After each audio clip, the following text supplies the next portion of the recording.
Salut tout le monde et bienvenue dans ce nouvel épisode des Kigo Review. Aujourd'hui je ne vais pas vous présenter un film en compagnie d'une de mes potes comme j'ai pu le faire la dernière fois avec Star Wars que je présentais avec Enora. Mais je suis toute seule et je vais vous parler de mes 3 dernières lectures qui sont toutes très très fort sympathiques. On va commencer dans l'ordre par lequel je les ai finis. Le premier que j'ai pu terminer, c'est Je suis une légende de Richard Matheson. Matheson, je crois que je prononce bien, je suis pas sûre. Qui donc nous raconte l'histoire de Robert Neville, qui est le dernier survivant à une épidémie qui transforme les gens en vampires. Alors, moi aussi à la base, je ne connaissais que le film avec Will Smith et des zombies. Du coup, ma surprise a été totale en découvrant que dans le livre dont est adapté le film, c'était des vampires. Sur le coup, ça m'a un peu rebuté parce que je suis pas très vampire. C'est sûr que, bon, moi, je vais pas citer Twilight parce que voilà, mais en soi, les trucs suceurs de sang m'ont jamais trop attiré. Même Dracula, j'ai vite décroché à vrai dire. Mais bon, ça ressemblait quand même vachement à de la post-apo. C'est de la post-apo, mais avec des vampires. Bon, c'est pas courant. Je me suis dit, allez, on se laisse tenter. Ça doit sûrement valoir le coup. Et oui, j'étais très agréablement surprise. Bon, déjà, on n'a pas de trucs niais et gnangnan et trop oh là là, oui, le cul, oui, qu'on a d'habitude dans les trucs de vampires. Je suis pas contre tout ce qui est cul et niaiserie, mais on va dire que les vampires, c'est du surfait. Et je sais pas, il y avait un truc qui fait que le rythme est assez lent d'ailleurs. Mais il y a quelque chose qui fait qu'on s'attache très vite au personnage principal, même s'il est froid et qu'il est seul, qui sait pas quoi trop foutre de sa vie, parce que bah, il a perdu tout ce qui lui est cher. C'est peut-être ça qui fait qu'on l'aime plutôt pas mal, c'est qu'il est perdu. Enfin bon, il y a un personnage en gros dans tout le bouquin, et on en apprend plus sur lui au fur et à mesure, sans que ce soit trop présent justement, parce que c'est quand même le récit de sa survie. Et son but aussi, c'est de trouver un remède parce qu'il est persuadé de pouvoir en trouver un. Et le titre reste très intriguant. Mais genre vraiment, et souvent les titres sont pas choisis au hasard. Mais c'est franchement sûrement un des bouquins dont le titre m'a le plus plu à la fin de ma lecture. Parce qu'en fait, on ne sait pourquoi le livre ne s'appelle comme ça qu'à la dernière ligne. La toute dernière ligne, le point final. Tout le long, je me suis demandé pourquoi ça s'appelle comme ça. Ça n'a pas de sens, enfin, pourquoi?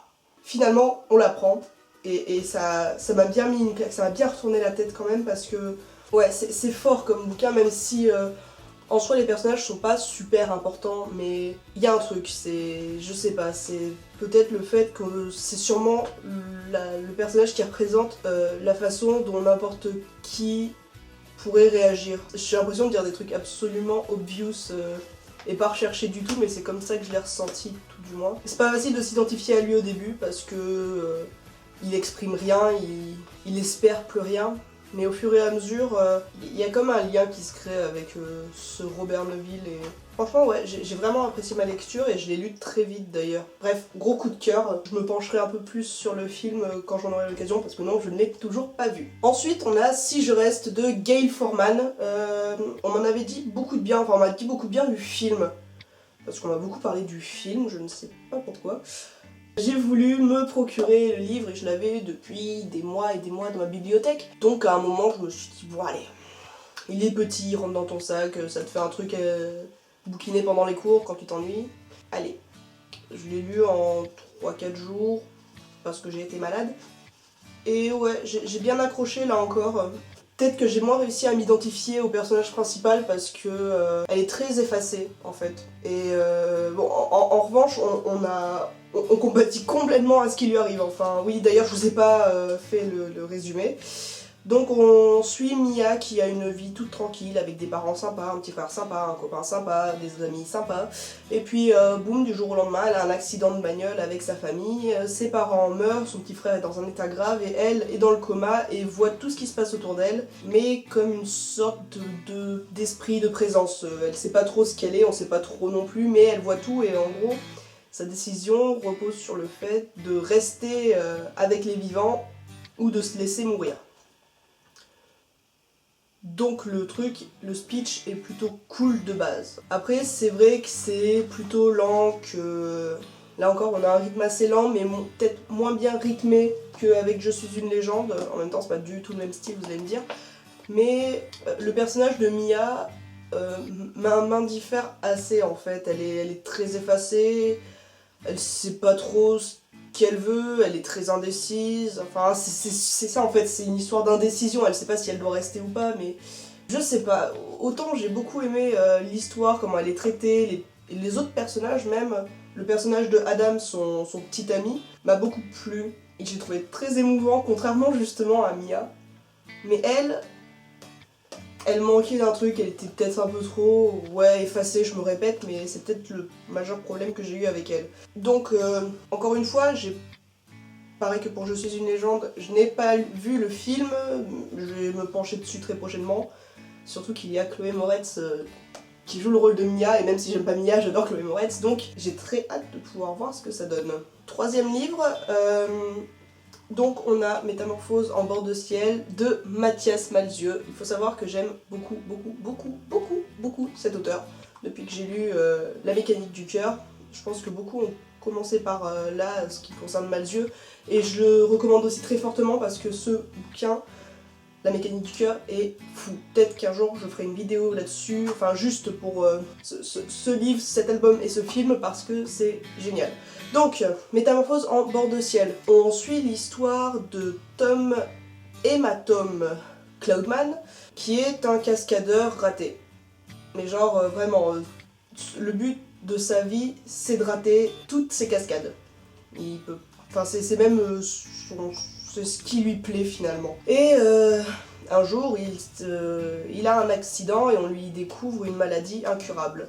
Et bon, c'est un cancer qui est d'ailleurs très bien représenté de façon très poétique. Enfin, c'est pas étonnant, c'est Malzieu, mais tout le long, sa tumeur, j'imagine que c'est une tumeur, est appelée la betterave, parce que ça lui fait cet effet de grosse truc coincé dans son dos qui refuse de bouger et qui parfois même prend vie. Bref. Et donc, à l'hôpital, il rencontre Endorphine, si je ne me trompe pas, c'est le nom du personnage, qui est une femme oiseau, une famoiselle.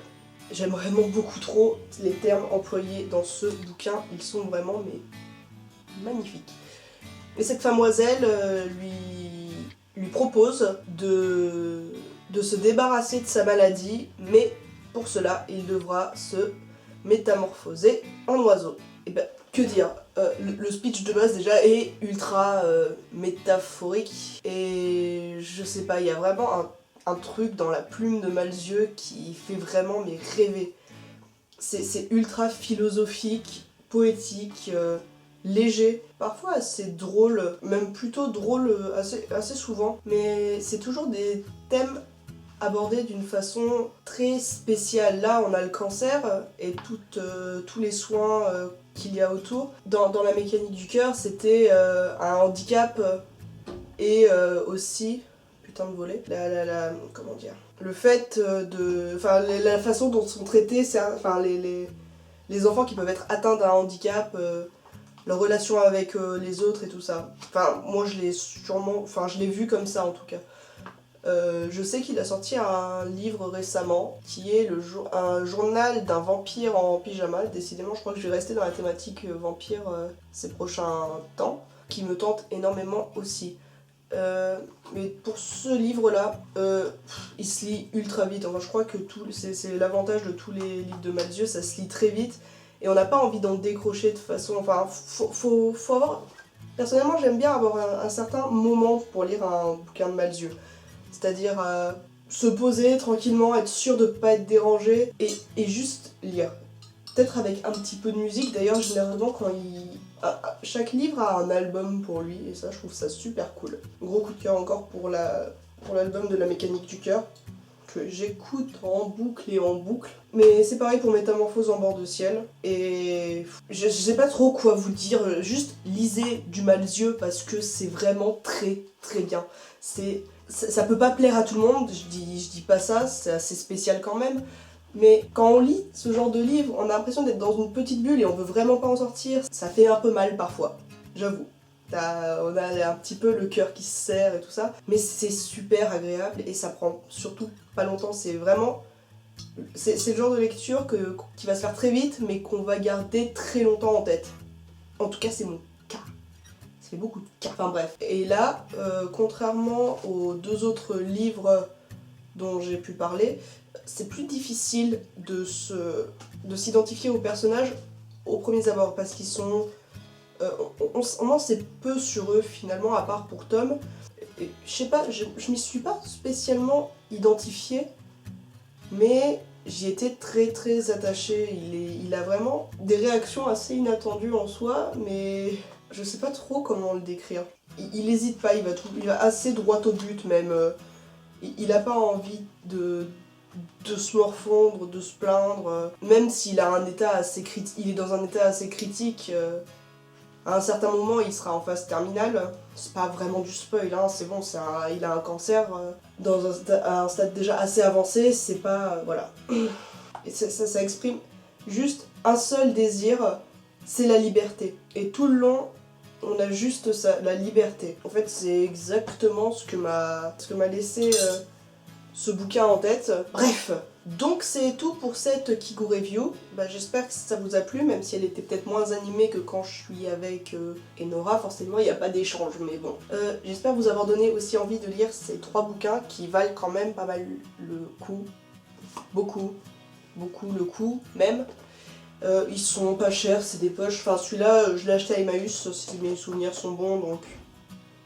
Voilà, Emmaüs, 50 centimes. La Fate. Surtout, lisez, parce que quelqu'un qui lit, c'est toujours un candidat de télé-réalité en moins. Lisez, c'est important. Votre cerveau vous remerciera. Vraiment. Complètement, absolument, et plein d'autres trucs en moins. Abonnez-vous, lâchez un pouce vert, rejoignez le compte Twitter, la page Facebook, même si plus personne va sur Facebook. Il y a plein d'autres trucs sûrement qui seront dans la barre d'infos, je vous laisse checker ça. Puis si vous voulez débattre avec moi dans les commentaires, ce sera avec plaisir, je réponds tout le temps aux commentaires. Tant qu'on peut répondre, parce qu'il faut activer l'option spéciale, tout ça. Prenez soin de vous, lisez plein de bouquins, et puis faites des bisous. Tchuss!